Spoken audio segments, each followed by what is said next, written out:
So fast the boy's eerie. He blasts a liver shot. Dear me, it's Masaaki Noiri. Leave a comment below and I will answer these queries. Also leave a like and a subscribe whilst you're at it.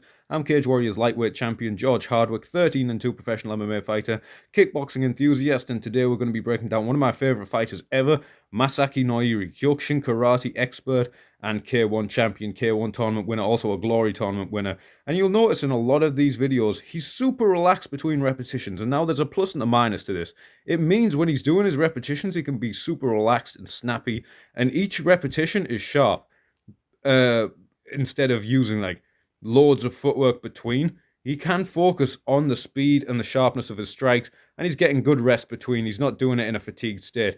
The criticism would be that in certain fights, this carries over. We saw it against Sitichai. He wasn't back to his defenses or he wasn't feinting as much as you think someone should be if they're trying to pressure a fighter the caliber of Sitichai. So there's a plus and a minus to it. Using the inside low kick, he's got his Padman stood southpaw. He uses that toe kick, the Chizoku kick, on both sides. So you would imagine that right kick, triangle kick here, is open against the southpaw. Boom. He goes inside kick, and the next one is to the body. Look how he's not digging it in with the shin. He's using the ball of the foot. Toes flexed back. You need really good mobility, stability, and strength in the foot to land this cleanly. But the plus side is it's very hard to catch, and all the force is really concentrated there in the balls of the feet rather than spread out across the shin. It's harder to catch. It's harder to block because the toes are more likely to peek through the guard. What's very interesting is that's the open side against the southpaw, but he will do it on the close side as well. Let's see if we can get this moment here. Look, he's using this left side. Now it's a harder target because if someone stood southpaw, the back is kind of turned slightly towards him, but he can bait the hand fight and then toe kick on this side, potentially catching the liver. It's a strange angle. It's a difficult one to catch, but it's good if you can land it on that side. So he's using those Chizoku kicks. Padman, when he's padding for these shots, when he's padding for that right kick, he stands southpaw. Big shout out to this guy. This guy, he's dressed to the nines. He's padded to the nines, dressed like a transformer, and he just takes digs all day off of the hardest hitting, hardest kicking K1 fighters you can get. But look, Masaaki Noiri, he's a champ. He's a tournament winner in multiple organizations. He's an amazing fighter. He's trained much longer than I have in kickboxing or you have in kickboxing, but he can still do slow repetitions and he can still focus on his technique. There's always room to focus on the technique. You'll see even the best people will do slow repetitions and fast repetitions and they'll groove their technique and they'll do it relaxed. Again, there's that little debate. You can develop relaxed strikes with a lot of rest between, but you might be drilling in bad habits. So it's up to you. Let me know, what do you think of that? Again, trying to fight southpaw. I think this was pre-Sitichai fight. And there, look, he doubles up with the hook. But look how he doubles up with the hook. This Padman actually blocks it. So see if we can get the right moment. His Padman actually is going to hold his guard here. And instead of throwing his left hook to the head to kill, instead of throwing it with super power, he's just going to use it to manipulate the guard. He's going to use it as a tap. So he's going to tap the left hook here to open up the body hook. And what happens is that it knocks this guy's balance up. So if his guard's here and his elbow's tight, naturally he's going to get shifted over this way and the body's going to open up.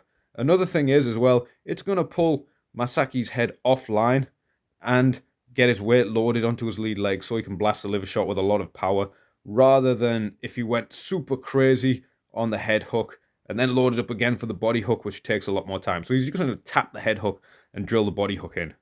Boom. Let's go back because it kind of skipped it out a little bit. So we're watching here. Again, these relaxed reps. Elbows tight. Look how he shoots this right straight with zero telegraph, using the right kick. The Padman stood southpaw as he's taking the right kick. And there he's using those really fast, relaxed shots off of the lead side, using that hook to the head to manipulate the guard, to set him up and turn him into that hook to the body. Right knee into left hook.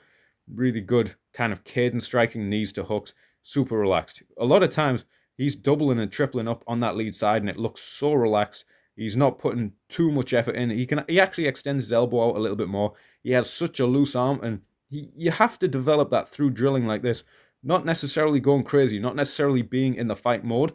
Cheeky dispadding of the guy's left pad, but you can't really develop that through being in the fight mode and fight intensity all the time. You kind of have to do relaxed reps, you have my permission to be a little bit lazier the next time, especially when you're practicing body hooks and head hooks. Straight punches, you kind of want that stiffness, but the body and head hooks, you need to be really relaxed. There, he's doing it in 4-ounce gloves.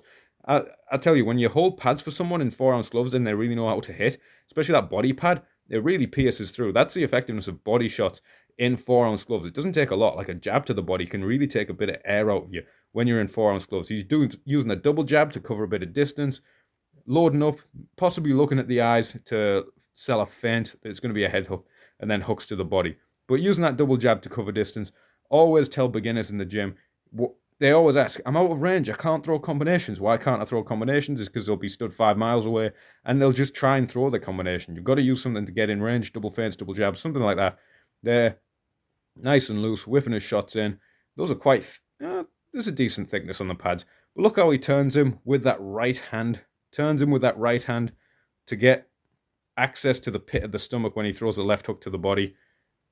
He's kind of following here. Turns him with the right hand, and then that turns the pit of the stomach, the right hand. Even if a right hand hits the guard, it's going to knock someone this way, and the body's going to square up open so you can hit the solar plexus, the pit of the stomach, that Ricky Hatton style. Rather than having to take the angle yourself, you can make the angle by knocking them out of position with the right hand. Same thing. Block, right hand into left hook body. Because of the angle, relevant to the matted wall, or, you'd imagine ring ropes or cage, it kind of squares the body up much easier for that body hook, where they're both stood parallel to it. Again, he's using a right kick. Really good tip for the padman is stand southpaw if you're padding a right kick, stand orthodox if you're padding a left kick. This makes it easier to pad. It provides a better surface for your training partner to hit the actual pad and get the shin across it. As well, you don't have to twist your spine across. If you're taking that kick, if you're throwing a right kick stood orthodox, you're going to have to kind of twist your spine a bit. I'm not going to say you're going to get injuries from it. I'm not that nasibic. But, if you're taking hundreds of right kicks to the pads a day and you're always in this twisted position, possibly not the best. I'm not going to say it's going to knock your spine, but it's a potential risk.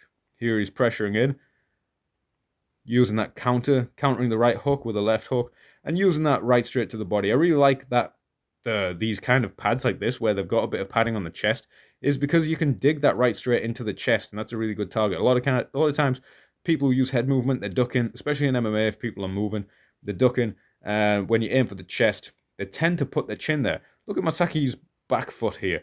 He's almost in counter mode. He's in sprint stance. You can tell because this back heel will raise way off the floor, so he's ready to fire in straight very quickly. This is what makes his right straight so quick. You should watch some of his right straight knockouts and knockdowns. He throws it so quick with no windup. And part of it is because he'll crop his stance, his shoulders will square ever so slightly. His back toes, his hallux will almost be pointed towards the target he wants to hit straight off the bat. And he's just kind of waiting there, and he's sprung. This is a good stance for him if you want to land his right hand and go second. Boom, toes in. And then he can fire. Look how quick that goes. It doesn't have the full rotation that it would do if his stance was laid back, but he fires it off quicker. Watch some Mayweather. Mayweather does that a lot. Roy Jones Jr., if you want really classic examples. He's one gloved here. I don't know if this is due to a specific objective he's wanting to work, or because he knackered his hands. Kickboxers, knacker in the hands all the time. Boom, left hook into low kick. Look at that low kick, whips around. I did a video the other day asking about Kyokushin karate kick technique, where the knee doesn't fly through past the target first. There's this kind of stretch out here, and the knee ends up on the other side, and there's like a stretch shortening cycle from one shoulder to the knee. I don't know if I can get the actual correct frame here. Moved it back a little bit much. Maybe if I can get the correct frame, we shall see. But there's this big stretch. There's this big stretch from his left shoulder. Get me off the screen. What's he doing on the screen? But from his left shoulder to his knee, I've kind of got the wrong frame. But there's a big stretch shortening cycle across the full body, and then it whips in. Slightly different to the Thai kick, where there's often that pivot. It's more about the pivot on the standing foot. Boom. So he's doubling up on the lead side, using that left kick as well. Obviously, you're going to have to double and triple up off of your left hook, left uppercut, jab, if you've only got one pad on. Body shot into low kick. Sometimes as well, when we see the body shot, I wouldn't teach people to go way up on their back toes when they're body shot, because it can send your weight forward, and we want to bring our weight back on the hook. But if you're loading up a low kick, you can make it just that little bit quicker. Boom, there's a knee. See, as he left hooks, I wouldn't generally tell people to have a flat lead foot and back foot almost heel up, almost off the floor. I wouldn't generally advise that, especially to a beginner, because they'll end up sending the weight forward and the chin will go forward towards their opponent's counters. But it can make it quicker to fire the low kick. If you're trying to crop your low kick and using the left hook to set it up might be an idea. Boom, left hook into low kick. Body hook into low kick. Same thing, back heel comes off. But he's also got a really strong foot, and he will grip the floor with his foot almost whilst bringing that heel off the floor. And a little bit of cheekiness. A lot of relaxed, playful things from Masaaki Noiri on pads. And then using the southpaw because, you know, if you've got one hand and it's your left, you're probably going to have to practice a bit of southpaw. If you want more breakdowns, let me know who you want to see broken down. Got the Patreon. Subscribe, this, that, and the other thing. I need a poo because I had a big curried sweet potato soup and all sorts of sourdough today. Have a good day. If you want to see these videos just compilated without the commentary, let me know.